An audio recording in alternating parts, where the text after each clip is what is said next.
ข่าวด่วนมีผู้ใหญ่ใจบุญสมทบทุนรวมกันกับพอผู้ศรีวิไลกับน้องธิดาลาวอีกแล้ว1ทาน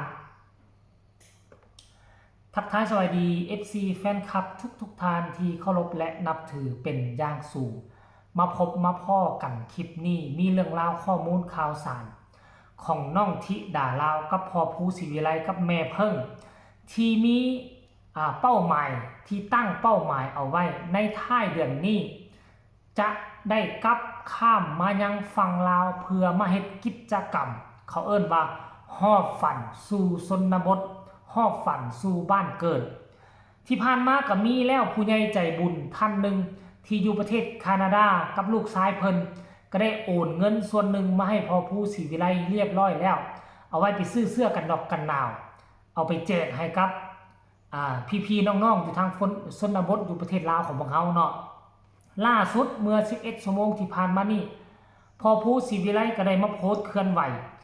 เนาะว่าขอบคุณแหลมทอง3แทนว่าซั่นมอบผ้าห่ม20ผืนไปทำกิจกรรมที่สปป.ลาวครับว่าซั่นนี่พร้อมกับรูปอันนี้เพิ่นบ่ได้สมทบเป็นเงินทุนมาเพิ่นสมทบเป็นผ้าห่มเนาะ20ผืนก็จะได้20ครอบครัวท่านผู้ชมคันอยู่บ้านนอกคอกนานี่20ครอบครัวนี่ก็อาจจะคุยกันทุกหลังคาเฮือนในหมู่บ้านได้บางบ้านที่มันอยู่ชนบทหลายก็สิประมาณมี10ปลาย20ครอบครัวประมาณนี้แหละแต่ว่าบางบ้านก็หลายได้5-60หลังคาเฮือนแบบนี้นะก็ค่อยคิดว่าผู้ใหญ่ใจบุญนะมันจะบ่หมดเพียงแต่2คนนี่แหละมันก็ยังจะมีมาอีกมีหลายท่านอีกเข้ามาติ๊กท่านผู้ชมบ่ว่าจะเป็นคนไทยบ่ว่าจะเป็นคนลาวผู้ใดก็อยากสร้างบุญสร้างกุศลร่วมกับน้องธิดาลาวท่านผู้ชม FC แฟนคลับให้ทุกคนแชร์คลิปนี้ไปหลายๆโลดเด้อเรื่องเล่าดีๆมีคนใจบุญร่วมสมทบทุนแบบนี้เฮาต้องพากันแชร์พากันเฮ็ดข่าวเพื่อ FC แฟนคลับบางคนนะอยากเฮ็ดบุญอยากสร้างบุญสร้างกุศลร่วมกับน้องธิดาลาวกับพ่อผู้ศรีวิไลกาจะได้โอนเงินเข้ามาร่วมสมทบทุนท่านผู้ชมเนาะตามที่พ่อผู้แม่เพิ่นบอกว่าแหละบางรายการเฮาต้องได้มาซื้ออยู่สปป.ลาวว่าซั่นเด้ส่วนหนึ่งก็คันพี่น้องทั้งฝั่งไทยให้เป็นเครื่องของมาก็จะเอามาคันถ้าเครื่องของตัวใดที่บ่ได้จากฝั่งไทยก็จะข้ามมาซื้ออยู่ฝั่งลาวก็บ่หมายความว่าอยู่ทั้งฝั่งไทยบ่มีเบิดหั่นแหละฝั่งไทยน่ะแต่ว่าคันซื้ออยู่ฝั่งไทยไปเบิดข้ามด่านมันจะมีปัญหาเพราะว่ามาติดเรื่องเอกสารเฮาบ่ได้ไปแลนเอกสารมันก็เลยสิยากแน่จักหน่อยนึงเพราะฉะนั้นแล้วทางเลือกที่ดีเป็นเงินสดให้พอผู้ศรีวิไลน่าจะดีกว่าเงินโอนก็ได้ข้ามมาแล้วก็มาเลาะซื้ออยู่ทางฝั่งประเทศลาวนี่อยู่ไทยมีสินค้าใดลาวก็มีสินค้านั้นบ่ต้องย่านแต่ว่าต้องซื้ออยู่ในอำเภอเมืองนะแต่ถ้าไปซื้อที่แถวชนบทแจกมับคือกันมีส่วนน้อยเพราะฉะนั้นแล้วเพื่อนหลีกเลี่ยงบ่ให้มีปัญหาอยู่ที่ด้านเรื่องภาษีเนาะพอผู้ศรีวิไลก็ตัดสินใจแนวนั้นแต่ก็ยังขอบคุณอยู่ผู้ที่เอาเป็นอุปกรณ์ผู้ที่เอาเป็นสินค้ามาให้แล้วก็บ่เป็นหยังเพราะว่าเบิ่งแล้วจำนวนมันก็บ่หลายเกินไปสามารถเอาข้ามไปได้อยู่เพราะฉะนั้นแล้วก็เห็นแบบนี้แล้วก็รู้สึกดีอกดีใจเนาะค่อยกันในฐานะที่เป็นคนลาวถามว่าร่ำรวยบ่ก็บ่ร่ำรวย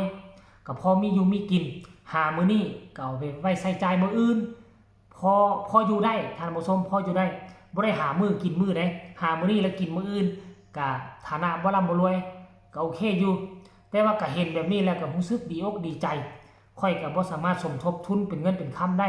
ค่อยก็เลยว่ามาเป็นกระบอกเสียงเพื่อบอกข่าวเป่าประกาศให้ FC ของธิดาลาวอยู่ใกล้อยู่ไกล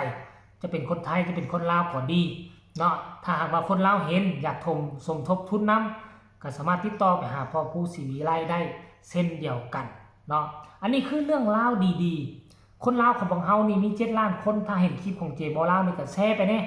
แชร์ให้คนไปเห็นจักแสนคนก็ดีใจอันนี้คือเขาเจ้าเป็นคนไทยเขาเจ้ายังร่วมแรงร่วมใจกันเพื่อจะมาช่วยคนลาวเฮานะเพื่อจะมาช่วยประเทศลาวของพวกเฮา อาจจะบ่แม่นกิจกรรมใหญ่โตอาจจะบ่แม่นโครงการใหญ่โตมโหฬารแต่ว่าการที่เขาเจ้าไปในครั้งนี้นี่เนี่ยเขาเจ้าก็ถือว่าได้มากได้ผลได้ไปหลายหมู่บ้านเติบและเขาเจ้าก็ยังมานัดกันสิมาอีกตื่มเห็นบ่ล่ะความฮักความแพงความใจดีมีเมตตาของพี่น้องชาวไทยอีสานของพวกเฮาเฮ้ยยามใดก็ต้องคิดเห็นลาวก่อนนั่นล่ะเพราะว่าลาวก็ค่อนข้างว่าเป็นประเทศที่ด้อยพัฒนากว่าหมู่ในบริเวณอาเซียนบัดนี้ประเทศไทยก็เป็นประเทศที่มีอันจะกินแล้วฐานะของคนทุกข์ของเขาก็เกือบว่าซ้ำคนมีอยู่มีกินบ้านเฮาเพราะฉะนั้นเห็นความจริงใจเห็นความดีอกเห็นความจริงใจเห็นความอยากช่วยเหลือเอื้อเฟื้อเผื่อแผ่ของพี่น้องชาวไทยค่อยก็จึงอดใจบ่ได้จึงได้มานำเสนอท่านผู้ชมเนาะและก็ยังขอข้อมูลขอบคุณที่คนลาวเฮาอยู่ต่างแดนบ่ว่าจะอยู่แคนาดาแต่ว่ายังบ่เห็นพี่น้องเฮาอยู่ทั้งอเมริกาฝรั่งเศสเยอรมัน แล้วก็เบลเยียมยังบ่เห็นส่งข้อมูลข่าวสารมาเทื่อก็ค่อยก็หวังว่ากลุ่มคนใจบุญเหล่านั้นก็น่าจะช่วยๆกันเฮ็ดบุญร่วมกันกับน้องที่ดาลาวในครั้งนี้อันนี้คือเรื่องราวข่าวความคืบหน้าเกี่ยวกับกิจกรรมในต่อหน้านี้ของแม่เพิ่งพอผู้น้องที่ดาลาวกับทีมงานที่จะพากันไปเฮ็ดในท้ายเดือนนี้แต่บ่ฮู้ว่ามันจะรวบรวมได้หลายน้อยส่ำใดเนาะเจบ่ลาวก็อยากเห็นเนาะอยากเห็นว่าโอ้รวบรวมได้หลายเติบเด้อเสื้อกันหนาวได้1,000 โตว่าสิผ้าห่มได้500 โตแบบนี้นะ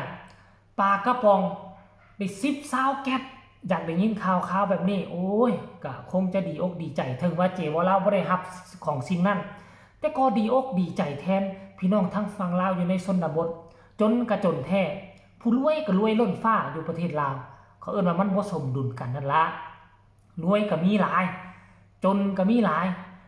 เนาะแต่ว่าอยู่ทั้งบ้านนอกคอกนาบ้านเฮาจนแต่ว่าเขาเจ้าบ่อึดได้ของอยู่ของกินนะเพิ่อเขาได้กิน